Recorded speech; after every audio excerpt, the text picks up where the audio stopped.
जय Hind all of you. आज हम पढ़ेंगे एजुलरी वर्ब। क्या पढ़ेंगे? Audio video clear? Hello hello hello.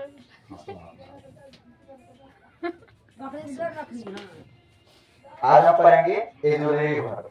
ठीक है, क्या पढ़ेंगे? इसमें क्या लिखा हुआ? इंग्लिश भाषा में वर्ब को मेजर क्लास, मतलब इतना दिन से पढ़ी लोग मेजर क्लास नहीं पढ़ी, मेजर क्लास में नहीं की। मेजर मतलब होता है सीनियर। मेजर मतलब क्या होता है? Senior, highest. जब बच्चा हाईएस्ट क्लास में आ जाता है तो उसको बोलते हैं मेजर। जैसे तुम लोगों की मैच्योर हो गई है, क्या हो गई? मैच्योर। क्या हो गई? मैच्योर हो गई। क्या हो गई? मैच्योर। तो वर्ब इसमें दो प्रकार का होता है। पहला होता है लेक्सिकल वर्ब, दूसरा होता है एजुलरी वर्ब। ठीक है, लेक्सिकल वर्ब होता है जैसे जिसको हम लोग मेन वर्ब बोलते हैं, जैसे to eat, to go, to laugh, to run, ये सब क्या है? Lexical verb. एजुलरी वर्ब में होता है, एजुलरी वर्ब दो प्रकार का है ना, प्राइमरी वर्ब, मॉडल वर्ब। यहाँ पे हम एजुलरी वर्ब हेडिंग नहीं दे करके यहाँ पे हम वर्ब दे देंगे तो अति उत्तम रहेगा। क्या रहेगा? अति उत्तम रहेगा। एजुलरी वर्ब इसलिए लिख दिए थे क्योंकि इसमें जो है बेसिकली हम पढ़ेंगे एजुलरी वर्ब के बारे में ही पढ़ेंगे। और ये जो है लेक्सिकल वर्ब, इसका थोड़ा प्रयोग हुआ है, ज्यादा इसका उपयोग होता भी नहीं और बच्चा इसको लेक्सिकल वर्ब को जल्दी समझ भी जाता है। लेकिन इसको एजुलरी वर्ब समझने में बच्चा बहुत कंफ्यूज होता है, इसीलिए हम इसमें मेन टारगेट था एजुलरी वर्ब, इसलिए यहाँ एजुलरी वर्ब लिख दिए। मीठा मतलब इसका चेंज, इसको चेंज भी कर सकती है, नहीं की कोई दिक्कत नहीं है। पहला यहाँ प्राइमरी वर्ब, प्राइमरी वर्ब में देखो to do, to have, to be. उसके बाद modal verb can, may, shall, will, could, might, should, would, must, ought, to, you, ये सब क्या है? Modal verb. मतलब सिर्फ यहाँ पे एग्जांपल दिया गया, इसका परिभाषा दिया गया नहीं।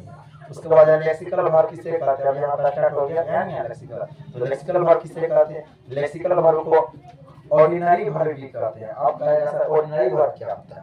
जैसे होता है ना ज्योति कुमारी का दूसरा नाम पोती कुमारी, उसी तरह होता है यहाँ लेक्सिकल नाम का दूसरा नाम लेक्सिकल वर्ब का दूसरा नाम क्या है? ऑर्डिनरी। समझ में आया? ठीक है। इसका अर्थ स्वतंत्र होता है। स्वतंत्र मतलब क्या होता है? आजाद। इसका अर्थ क्या होता है लेक्सिकल वर्ब का? स्वतंत्र होता है। ठीक है। और वह वाक्य में मुख्य क्रिया के रूप में काम करता है। क्या जिसके रूप में काम करता है?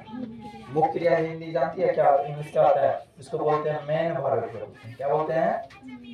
जब ऑक्सफोर्ड जूनियर इंग्लिश ग्रामर पढ़ी होगी तो उसमें हम मेन वर्ब के बारे में बताए होंगे, हेल्पिंग वर्ब के बारे में बताए होंगे।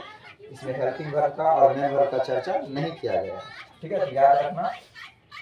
V1, V2, V3, V1, V2, V3 जो होता है और S या ES, ING, मतलब इसको V1, V2, V3 याद करना पड़ता है। जैसे होता है गो, क्या लिखे? गो हो गया V1, क्या हो गया? V1। वेंट क्या हो गया? V2। और V3 क्या हो गया? One. V3 gone, gone. V4 going, क्या लगा देंगे? ING लगा देंगे तो V4 बन जाएगा और S या ES लगा देंगे तो V5 बन जाएगा। इसीलिए यहाँ पे लिखे हैं V1, V2, V3, S या ES और ING फॉर्म होते हैं। कौन सा? Lexical verb. लेक्सिकल वर्ब का दूसरा नाम ही हम लोग याद रखना, जिसका नाम बोलते हैं मेन वर्ब भी बोलते हैं। तो लेक्सिकल वर्ब में कोई तरह का कंफ्यूज, कोई तरह का दिक्कत नहीं ना? कोई तरह का दिक्कत नहीं ना? अब मिलते हैं नेक्स्ट वीडियो।